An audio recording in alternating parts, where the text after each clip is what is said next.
All right, good morning, everybody. It is 7:50. We've waited a little bit for some late folks to come on in because I know it is chilly and it does make for a rough start in the morning. I would like to motion to call our January 17th SAC meeting to order. Second. Awesome. So we are going to go ahead and begin today. Thank you so much for being here. I know we have two SAC meetings this month as we are focusing today on the School Recognition Fund and where we are at in the voting process, and also, as stated, getting on Class Dojo, that today was a day that we were going to meet, ask questions, and be able to move forward with the school recognition process. So we do have quorum here today. So we are going to, we've already called the order. We do have the reading of our minutes. I'm going to motion that we can skip that this morning. For the sake of time, foregoing reading of the minutes from the last meeting. Is someone going to record the minutes for today? Ms. Kazar is recording the minutes. So it's also kind of helps that Sure. She's got that. All right, all in favor of foregoing the reading of the minutes? Second. Aye. All right, continuing on. Thank you all so much for that. So as you guys know, today is the day that we are discussing the school recognition program and putting to a vote. So it is very important that our voting members vote today, but also we do have some non-SAC members who are here. We did invite the community because we do want input from the community to question the process, ask questions, you know, do the ask the hard questions of what's going on, especially because we want to keep everybody informed. So that is the agenda for today. As you notice, there is nothing about the school improvement update, nothing about a PTA update, because this meeting is solely focused on school recognition funding. At our next meeting, we will return back to our regularly formatted SAC meetings. All right, so prior to the winter break, we did start the school recognition process, so I did put up a calendar based off our bylaws. None of this has changed, but just to remind you all, we did have our last SAC meeting on the 20th of December, and beginning on the 21st, we compiled every input that the faculty had submitted over the course of 5 days, collecting inputs of how the faculty would like to have the school recognition funds shared. We also had our preliminary vote that took place when we returned back from winter break. So voting did occur last week on Wednesday, Thursday, Friday. And as of yesterday morning, our Faculty Advisory Committee, also known as the SAC Subcommittee, did meet to count the ballots, and we are presenting that data and the ballot we would like to propose to SAC today before we begin advertising for the next 3 days, followed by 3 days of voting. And then between January 26th, 29th, and 30th, we'll make sure our OSPA representative, which is for our classified staff, we'll make sure the teacher representative, which is myself for the teachers union, CTA, is there, along with members of our FAC to count, so that once again we can present the finalized vote from Endeavor on Wednesday, January 31st for that February 1st state cutoff. So just wanted to remind everybody where we're at on that timeline before moving forward.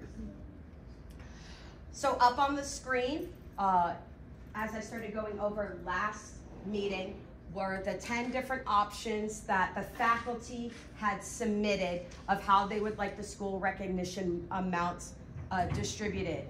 Mr. Nappins did receive an email from OCPS about, making sure I say it, from the Office of Management and Budget with their amounts that Endeavor should be receiving, which was roughly around $94,000, which the faculty has voted to use as a,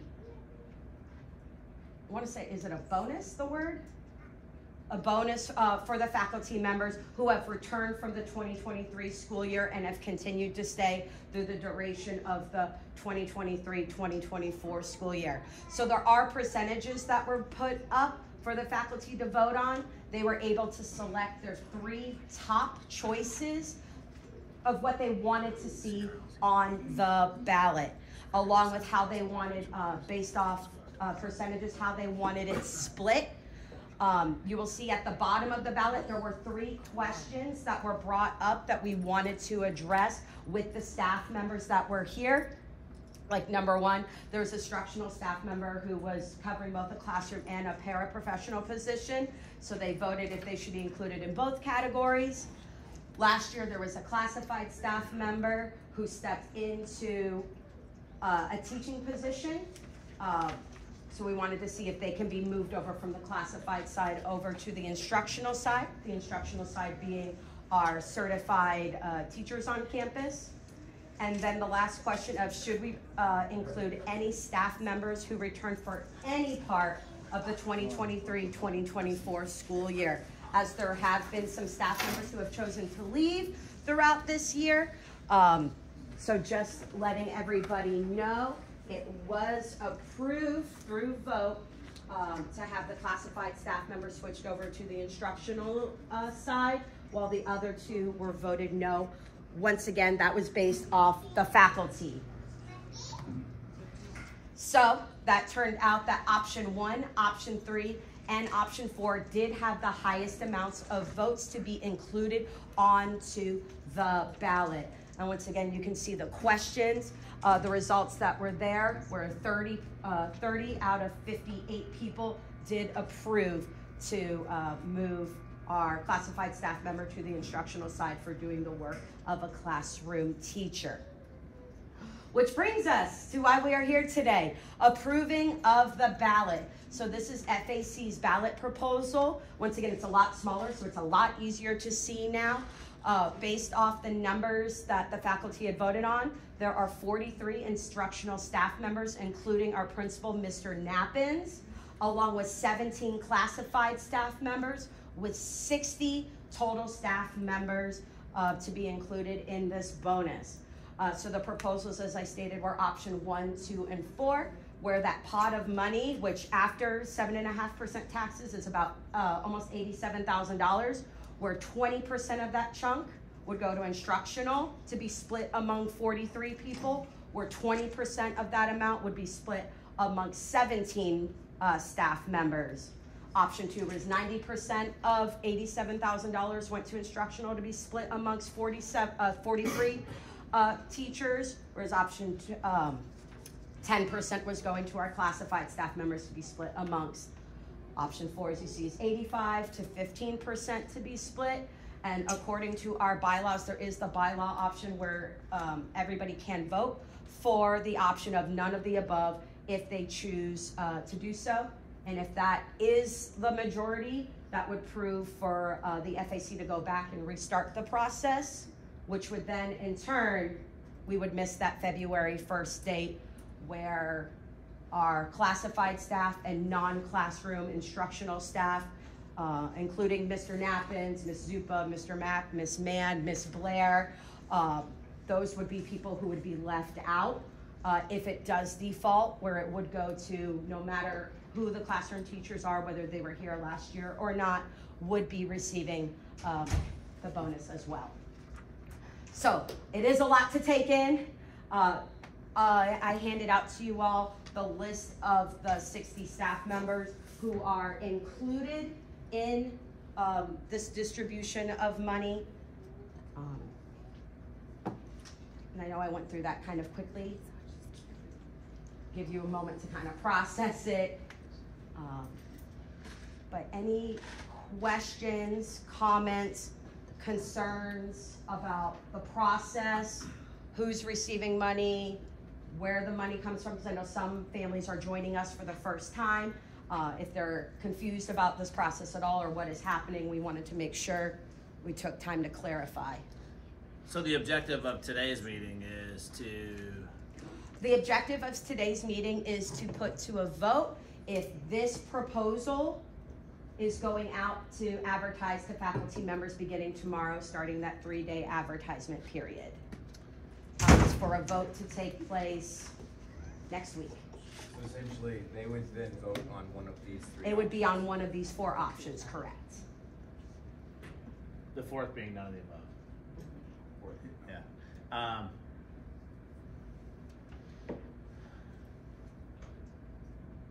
So this would be the time if you guys had questions, if we had Please, yes. concerns about it. I'll tell you right now that man, I'm thankful that like we worked so hard last month to really solidify our SAC bylaws. Definitely a team effort by the crew in here. Very thankful for that. And then handing it off to the SAC subcommittee. They've done a fantastic job. I know that they met Numerous. 5 to 10 times. I don't know. They met a lot. Trying to get this process, make sure that we have full understanding of the process. And like if they had questions, they really worked it out as a team. I was able to sit in on a few of those meetings and to try to come up with an equitable process.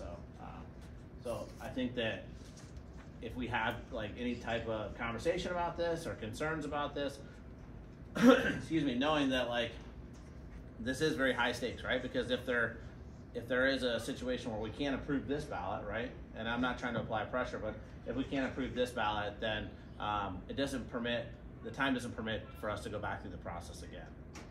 So that means in that case that only classroom instructional teachers who are here right now, Ms. Torres already laid it down, I'm just repeating what she said, but no classified, the content area coaches wouldn't be involved in it. So so if we want to dissect this, we absolutely can. If people have questions about it, definitely time to do so.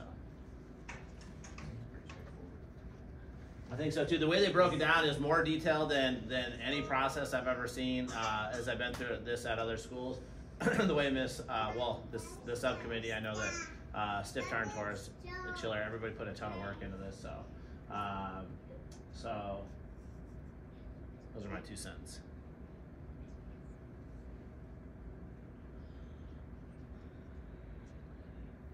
So it doesn't sound like we have any questions. I move to what's next step? To approve the motion ballot? to move to a vote. Yeah, I move to approve the vote. Yeah, I second that we move to a vote, and again, our votes are public votes, correct? Yes, so this is for our SAC voting members. So your name is on the screen. If your name is on the screen, that's where those would be our voting members for this portion of the vote. So all in favor of passing the ballot proposal that the SAC subcommittee has recommended based off the vote of the faculty, with a show of hands, holding them up. So that is 1, 2, 3, 4, 5, 6, 7 members of our SAC subcommittee. All opposed? And it passes with a majority vote. Thank you all so much. Up on the screen is just the names of the staff members. I wanted to make sure we had it on screen as well as paper in your hands so that you were good to go.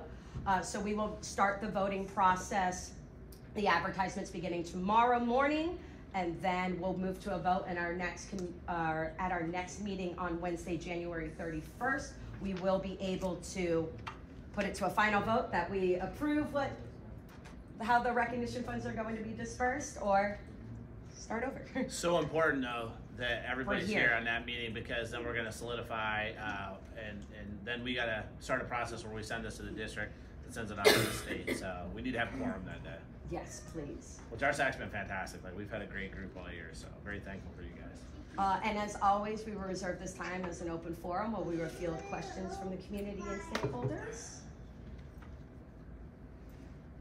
Anybody have any questions, comments, concerns about this process, or any questions about anything else? Yes, ma'am. My name is Susana Richa. I'm from the Maya. So I don't know if this is the moment to talk in. Sure, you Yes. say whatever is on your mind.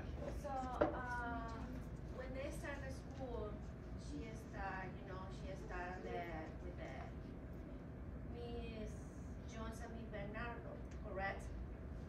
So she had fun in the class. She enjoyed the class. So 1 month after, she coming, I pick her up, her, and she was crying like something bad happened to her, okay?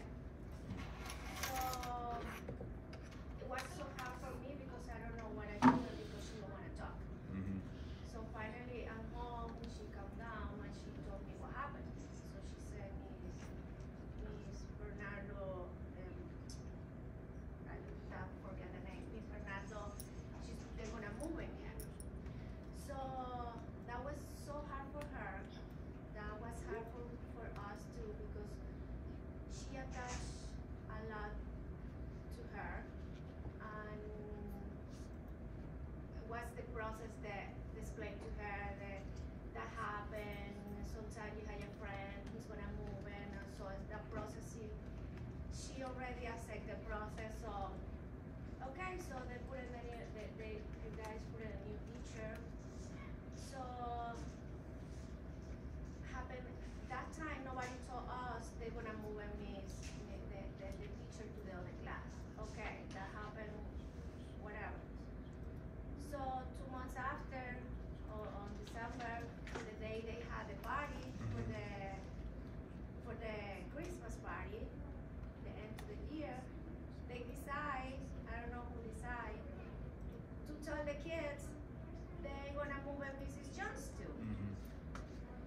And this time they sent us a test at 2 p.m. because this time I know she went about crying and was right. She back crying because they lost the first teacher and now they lost the second teacher. Of course, if you see her grades, they go down. And I think they decide to tell the kids in the party, the Christmas party, oh, you don't want to hire the teacher, was kind of rude. And they don't know about potatoes. They have feelings too. And I don't know who decided to change the teachers like that. I hope, because there's a third time they're going to have a new teachers. It's like the start. They start the new process, the new dynamic, they new adapt to the other teachers, so it's like they start the new year. So my husband sent some emails, nobody answered back. So my concern is they have a new teacher tomorrow, is the open house. So they didn't ask us what is the best for our kids. I don't know why us or her grade is just her grade. The classroom, they moving all the teachers. I don't know why. I don't know the other parents if they are concerned or not. I don't care. I care about my daughter. Okay? Sure. Because she have feelings, and I don't want it happen at 1 month ago, 1 month later. That you tell, oh, we're gonna move it again, the teacher. I don't know how you're gonna do it, but you need to make those teachers that play new, make those kids get better, they have better grades, because it's the responsibility to the school, make the kids have you cannot move in the teacher like a 1 month, 2 months, 3 months, just for the see what happens. Okay? If she have again, I mean, I had the first time to explain her about the lose the teacher, and the second time try to explain her, it's like it's a joke, you know? How you handle that? If it's your kid, how you handle that? I mean, she have 1 week she cannot sleep. She crying every day. And the Christmas, when she's supposed she had enjoy the last day, they give her the gift. Oh, you don't have Mrs. Young. So I don't think I don't want to pass for that again. So I know it's a new teacher. I hope everything is good. But you have to. I don't know how you're gonna do it, but you need to make sure they are in the good hands now until the end, because it's not our fault. It's yours. Perfect. Thank you. I appreciate you being constructive. So the first question is about the shifts with instructional staff, right? And so anytime there's a shift in instructional staff, me being the principal, that's a decision that I make, okay? That's a decision that I make based on a number of different factors, right? There are things that we can't control, all right? Now, thankfully here at Endeavor, this is something that we don't deal with, right? This is something historically here. We don't deal with any type of teacher transition. There are certain situations where we deal with maternity leaves and things like that. And I get that, right? I get that. This is a very unique situation, one that unfolded very differently than I had planned out, right? Our goal is to be open and honest with parents. I think that we do a pretty good job at that. I know that there was a situation where the first time there was a teacher transition, that a few of the students were singing the national anthem at the Orlando Magic game. And because they left early, they didn't get the slip of paper, the letter that I had written, and then the teacher didn't give it to them the next day either. So that's on me. I own that. I do. And I apologize. My goal is, just so you guys, everybody knows, right, is that it's my job and my goal is to put the best, highest performing teachers in the classroom every day, right?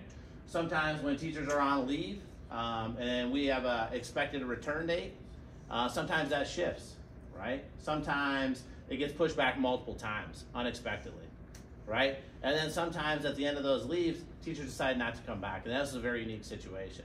Very unique and very foreign to Endeavor. These are situations, again, that we don't deal with here because we have an amazing, very constant staff here, very consistent. We have our average is between 5 and 20 years, or 10 and 20 years of experience. Where most schools that you see will be 0 to 10 years, right? That speaks to the culture that this school has, the community has, right? So I do apologize, and I'm willing to have these conversations. My goal is to answer emails. I did read the email from her dad, and I do plan to respond. Okay, so I apologize for that. However, just so everybody knows, we're all on the same page that this situation was very unique. We don't deal with a lot of teacher transition. We did make a tough decision leading up to the semester break, where we wanted to make a shift to make sure that those students were in the best possible situation for the second half of the school year, and we had an opportunity to do that. We are going to have an open house for those families tomorrow night between 3:30 and 5. Allow parents to come in, meet with the teachers, get to know them a little bit, and we can talk in detail about those teachers and their experiences at that meeting, right? It doesn't pertain to most of the people here. However, they are kicking off the second half of the school year on fire. Very excited about the group that we have in there. So, question? This is not the first time that this has happened to the 4th grade. 2 years ago, it happened to them as well. They had a teacher, and then out of nowhere, they changed the teacher. Okay. So, it seems like a pattern for 4th grade. Yeah. That it's happened. Okay. And now that you're mentioning the teachers, are both the teachers going to be on Class Dojo? Because so far, we haven't been able to communicate with them. Yes. So that'll all be covered. You're one of the parents from that class? Okay, perfect. All that'll be covered. Parent communication will be covered tomorrow night in the afternoon meeting, okay? Any other questions over there, guys? Do you have any other questions? Okay. Any other questions about teacher transition? All right. Good questions. Always open for questions like that. Expect you guys to be constructive and critical of us, because that's what keeps us as a high-performing school. We are an A-rated school, just so everybody knows, and we remember that. There are a lot of really good things going on here. There are some unfortunate situations, but just know that, like, you guys have to know this when you leave, that the kids are our top priority every day, right? We take care of our teachers because they take care of the kids. We want the teachers to be happy and work hard because then they put the students in the best position to be successful. That's our goal every day, all right? Some situations are out of our control, and we got to make shifts, and they're not always popular. But we have to do what we have to do. So I apologize, but just know that our goal here is to make sure these kiddos are in the best position every day. Okay? All right, thank you. Anything else? Oh, concerning the field trip that they're having on the 23rd to St. Augustine, being that there are new teachers, so Ms. Jones is not going to be attending the 4th grade class trip? Or? I'm not sure. I don't know. But you could ask the classroom teacher, or I can find out for you after this meeting. I mean, yes, because we can't communicate with them. You can communicate with me. We talked if you remember the last SAC meeting that we had about a 30-minute discussion after SAC. Very constructive meeting, so. You just had to talk to the teacher, though. They're not in Class Dojo, and their emails are not working at the moment. Okay, so you and I can talk, and we'll make sure that we get to the bottom of it. Okay, perfect. And just a friendly reminder, our next SAC meeting that we do need our SAC members in attendance for is Wednesday, January 31st. This will be our regularly scheduled SAC meeting, along with the final vote for the school recognition program. So at this time, I would like to motion to adjourn our meeting. Second. All right, everybody, we will look forward to seeing you all again in 2 weeks. Have a fabulous day. Thank you so much for being here.